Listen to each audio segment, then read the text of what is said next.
Social science में हम polity start किए हुए थे, उसमें आज का टॉपिक होगा सांप्रदायिकता। ठीक है, देखिए सांप्रदायिकता का मतलब होता है सरकार किसी एक ही पक्ष में काम करना, एक ही समुदाय के लोग को देखना, एक ही धर्म के राजनीतिक बना करके उसी को देखना, उसी को सबसे श्रेष्ठ मानना, उसी को सबसे अच्छा मान के उसी के तरफ क्या करना, राजनीति करना। ये जो है सांप्रदायिकता है, ये बहुत बड़ा नेगेटिव कॉन्सेप्ट है। तो देखिए पहला पॉइंट क्या है, समस्या तब शुरू होती है जब धर्म को राष्ट्र का आधार मान लिया जाता है। वही है कि धर्म को क्या करता है कि राष्ट्र को आधार मान लेता है कि हम ही सबसे श्रेष्ठ है, हम ही सबसे अच्छा है, वो बुरा है। ठीक है, तो ये अच्छी बात नहीं है। दूसरा पॉइंट है, समस्या तब और विराल हो जाती है जब राजनीति में धर्म की अभिव्यक्ति एक समुदाय की विशिष्टता के दावे और पक्ष पोषण का रूप ले लेता है। क्या है कि दावा करता है और उसी के पक्ष में वो सारा काम सौंप देता है, तो दूसरे समुदाय में क्या होता है, लड़ाई झगड़ा उत्पन्न हो जाता है तथा इसके अनुयायी दूसरे धर्मावलंबियों के खिलाफ मोर्चा खोलते हैं। ठीक है, दूसरे धर्म के खिलाफ जो है ये मोर्चा खोल देते हैं। अगला पॉइंट है, ऐसा तब तक होता है जब एक धर्म के विचारों को दूसरे से श्रेष्ठ माना जाने लगता है और कोई एक धार्मिक समूह अपनी मांगों को दूसरे समूहों के विरोध में खड़ा करने लगता है। मतलब अपनी मांग को दूसरे के विरोध में खड़ा करने लगता है, तो वहां पर क्या होता है, थोड़ा सा मारपीट होना शुरू हो जाता है। तो मतलब ये इस तरह का है। अब अगला पॉइंट है, इस प्रक्रिया में जब राज्य अपनी सत्ता का इस्तेमाल किसी एक धर्म के पक्ष में करने लगता है तो स्थिति और विकट हो जाती है। अगर एक पक्ष में करने लगता है तो क्या होता है, स्थिति और विकट हो जाती है। अगला पॉइंट है, राजनीति से धर्म को इस तरह जोड़ना ही सांप्रदायिकता है। हाँ, राजनीति को धर्म से इस प्रकार जोड़ना ही सांप्रदायिकता है। ठीक है, जो ये सांप्रदायिकता का अर्थ है कि राजनीति से धर्म को इस तरह जोड़ना ही सांप्रदायिकता है।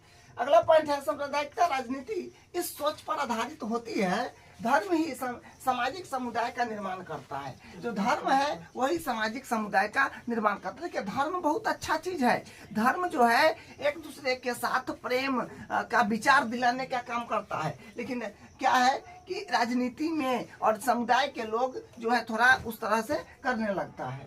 अगला पॉइंट है, किसी अलग धर्म को मानने वाले लोग दूसरे सामाजिक समुदाय का हिस्सा नहीं हो सकता है। दूसरे समाज क्या है कि किसी अलग धर्म को मानने वाला लोग जो है वो दूसरे सामाजिक समुदाय का हिस्सा नहीं बन सकता है। अगर विभिन्न धर्मों के लोगों सोच कोई समानता दिखती है तो यह ऊपरी और बेईमानी होती है। ठीक है, ये ऊपरी और ये बेईमानी होती है। अगला पॉइंट है, दूसरे धर्मों के अनुयायी एक ही राष्ट्र में समान नागरिक के तौर पर नहीं रह सकता है। क्या है कि दूसरे धर्मों के अनुयायी एक ही राष्ट्र में समान नागरिक के तौर पर नहीं रह सकता है। अगला है, इस मानसिकता के अनुसार या तो एक समुदाय के लोगों को दूसरे समुदाय के वर्चस्व में रहना होगा या फिर उनके लिए अलग राष्ट्र बनना होगा। यानी उसी में रहना होगा, उसी में उसको दबदबा करके रखेगा, उसी में रहना पड़ेगा, ना तो उसके लिए अलग राष्ट्र बनना पड़ेगा। अब देखिए यहाँ से, सांप्रदायिकता राजनीति में अनेक रूप धारण कर सकती है।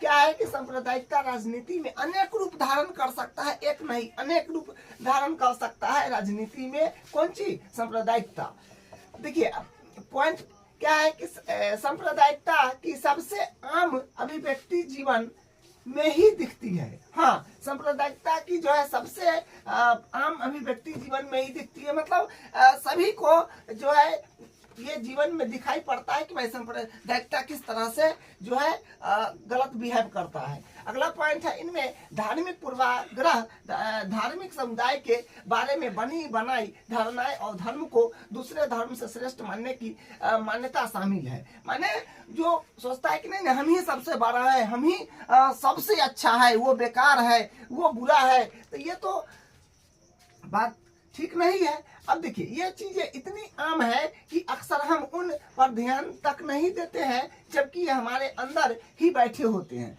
वो चीज पर हम लोग ध्यान नहीं देते हैं, लेकिन वो चीज हमारे अंदर ही बैठा होता है।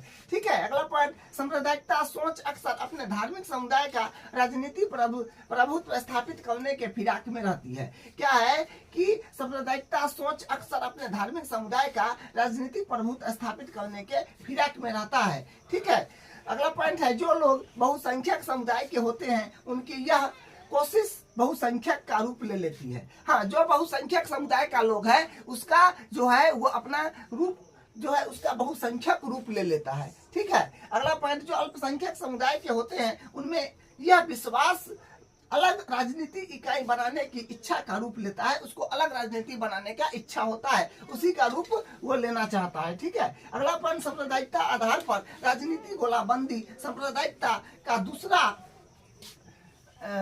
क्या है कि सांप्रदायिकता आधार पर राजनीतिक गोलाबंदी सांप्रदायिकता का दूसरा जो है ये रूप है। ठीक है, मतलब दूसरा रूप है कि अगर उस तरह से होता है तो वहाँ पर ज्यादा झगड़ा झुगड़ी गोली बंदूक चलने लगता है। तो ये है। अब अगला है, इनमें धर्म को पवित्र प्रतीकों, धर्म गुरुओं, भावनात्मक अपील और अपने ही लोगों के मन में डर बैठाने जैसे तरीकों का उपयोग बहुत आम है।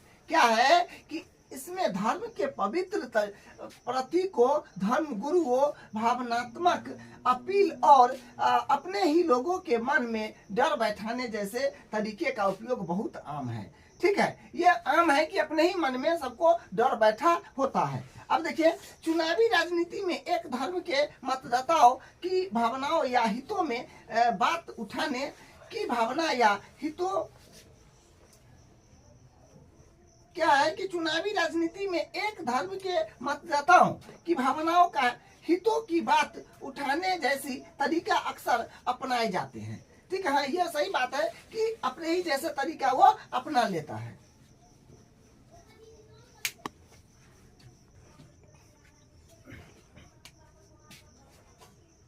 अगला पॉइंट है, कई बार सांप्रदायिकता सबसे गंदा रूप लेकर संप्रदाय के आधार पर हिंसा, दंगा और नरसंहार कराती है। तो देखिए, सांप्रदायिकता जो है कई बार ऐसा रूप ले लेता है जो बहुत भयानक हो जाता है, मार दंगा गोली बंदूक जो होता है चलने लगता है, जो गलत रूप ले लेता है। ठीक है, अगला पॉइंट है, विभाजन के समय भारत और पाकिस्तान, जब विभाजन हुआ था, बंटवारा हुआ था, उस समय भारत और पाकिस्तान में भयावह सांप्रदायिकता दंगे हुए थे, भयानक दंगा हुआ था। ठीक है, अगला पॉइंट है, आजादी के बाद भी बड़े पैमाने पर सांप्रदायिकता हिंसा हुई है। देखिए, ऐसा बात नहीं है कि जब विभाजन हुआ है उसी वक्त जो है दंगा हुआ था, सांप्रदायिकता हुआ था, उसके बाद भी जो है वो चीज हुआ है, जो दंगा सब जो है सांप्रदायिकता आजादी के बाद भी हुआ है। ठीक है, इसका कुछ और बात है उसको बताते हैं। तो सांप्रदायिकता हम लोग देखें कि सांप्रदायिकता क्या है कि ये मानता है कि जो धर्म के लोग हैं वो सोचता है कि नहीं, हम ही सबसे श्रेष्ठ है, हम ही सबसे अच्छा है, और समुदाय का लोग भी सोचता है कि नहीं, हम ही सबसे अच्छा है, हम ही सबसे श्रेष्ठ है। ये सब तो एक समस्या है। ठीक है, ये सांप्रदायिकता का तो ये सब समस्या है। ये समस्या का समाधान कैसे होगा? तो देखिए, समस्या का समाधान करने के लिए धर्मनिरपेक्ष शासन जो है बनाया गया। क्या बनाया गया? धर्मनिरपेक्ष शासन। इसमें देखिए, पहला पॉइंट क्या है कि धर्मनिरपेक्ष शासन का मॉडल चुना और इसी आधार पर संविधान में अनेक प्रावधान किए गए। इनके बारे में हमें पिछले साल पढ़ चुके हैं। हाँ, क्लास 9th में इसके बारे में बहुत ज्यादा जानकारी आप जाने हैं, पढ़े हैं। तो वही है कि धर्मनिरपेक्ष शासन का मॉडल। धर्मनिरपेक्ष शासन का मतलब होता है कि भारत में एक ऐसा संविधान में मॉडल चुना गया है कि सभी धर्म जाति का लोग जो है क्या है, मिलजुल करके रह सकते। तो यहाँ पर जो है सभी धर्म, सभी समुदाय के लोग के लिए क्या है कि समान नागरिकता, समान जो है देखरेख किया गया है। इसलिए भारत जो है एक धर्मनिरपेक्ष राज्य है। दुनिया में सबसे अच्छा जो संविधान है वो भारत का ही है। भारत एक धर्मनिरपेक्ष राज्य है, ठीक है। सभी धर्म के लोगों को, सभी जो है समुदायों को यहाँ पर रहने की आज़ादी दिया गया है। देखिए अगला पॉइंट है, भारतीय राज्य ने किसी भी धर्म को राजकीय धर्म के रूप में अंगीकार नहीं किया है। हाँ, सही बात है कि भारत राज्य ने किसी भी धर्म को, कोई भी धर्म हो, सिख ईसाई जो हो, हिंदू मुस्लिम जो, वही है कि भारतीय राज्य ने किसी भी धर्म को राजकीय धर्म के रूप में अंगीकार नहीं किया है। सभी यहाँ पर रह सकता है, सभी का सम्मान, सभी का जो है देखरेख होगा, ठीक है। देखिए अगला है, श्रीलंका में बौद्ध धर्म, पाकिस्तान में इस्लाम और इंग्लैंड में ईसाई धर्म का जो दर्जा रहा है, उसके विपरीत भारत का संविधान किसी धर्म को विशेष दर्जा नहीं देता है। हाँ, देखिए श्रीलंका में क्या है, वहाँ पर बौद्ध धर्म का, और पाकिस्तान में क्या है कि इस्लाम का, और इंग्लैंड में जो है ईसाई धर्म का दर्जा दिया हुआ है। उसको संविधान में अकॉर्डिंग लिखा हुआ है कि संविधान के अकॉर्डिंग उसको दर्जा मिलेगा, उसको विशेष जो है वो मिलेगा सरकार के द्वारा, ठीक है। लेकिन भारत में क्या है, उसके विपरीत है कि भारत का संविधान किसी भी धर्म को विशेष दर्जा नहीं दिया है। सबको समान नागरिकता दिया है, सबको जीने का अधिकार, सबको रहने का अधिकार, सबको जो है अपने अकॉर्डिंग काम करने का अधिकार दिया है, ठीक है। अब अगला पॉइंट देखिए, संविधान सभी नागरिकों और समुदाय को किसी भी धर्म का पालन करने और प्रचार करने की आजादी देता है। क्या है कि संविधान सभी नागरिकों और समुदाय को किसी भी धर्म का पालन करने और प्रचार करने की आजादी देता है। भाई हम ये धर्म के हैं, ये मतलब वो प्रचार करने की जो है क्या है, आजादी देता है। अगला पॉइंट है, संविधान धर्म के आधार पर किए जाने वाले किसी तरह के भेदभाव को अवैधानिक घोषित किया है, ठीक है। धर्म को अपना प्रचार करता है, उसके लिए कोई बुरी बात नहीं है, अच्छी बात है। लेकिन बुरी बात ये है कि अगर संविधान धर्म के आधार पर किए जाने वाले किसी तरह के भेदभाव को अगर वो अवैधानिक घोषित करता है तो उसको कानूनी कार्रवाई कर दिया जाएगा, ठीक है। अगला देखिए, इसके साथ ही संविधान धार्मिक समुदाय के समानता सुनिश्चित करने के लिए शासन को धार्मिक मामलों में दखल देने का जो है अधिकार देता है, जैसे यह छुआछूत की आजादी नहीं देता है, ठीक है। ये छुआछूत की जो है आजादी नहीं देता है। अगला है, हमारे संविधान की बुनियाद है, ये जो है हमारे संविधान की बुनियाद है। अब अगला पॉइंट देखिए, धर्मनिरपेक्ष संविधान जरूरी चीज है। धर्मनिरपेक्ष संविधान जो है बहुत जरूरी चीज है कि सभी के धर्म में काम होना चाहिए। सरकार सभी धर्म को एक नजर से देखे, किसी को अवहेलना न करे, ठीक है। और अकेले इसी के बूते सांप्रदायिकता का मुकाबला नहीं किया जा सकता है। क्या है कि इसी के सांप्रदायिकता का मुकाबला नहीं किया जा सकता है। हमें अपने दैनिक जीवन में सांप्रदायिकता, पूर्वाग्रहों और दुष्प्रचारों का मुकाबला करना होगा तथा धर्म पर आधारित गोलाबंदी का मुकाबला राजनीति के दायरे में करने की जरूरत है, ठीक है। तो क्या है कि हमें अपने दैनिक जीवन में, हमारे जो दैनिक जीवन में सांप्रदायिकता, पूर्वाग्रहों और दुष्प्रचारों का मुकाबला करना होगा तथा धर्म पर आधारित गोलबंदी का मुकाबला राजनीति के दायरे में करने की जरूरत है, मतलब राजनीति के दायरे में होना चाहिए, ठीक है। तो ये आज का क्लास है। अब जो पॉइंट बचा हुआ है, जो टॉपिक, उसको हम नेक्स्ट क्लास में करेंगे।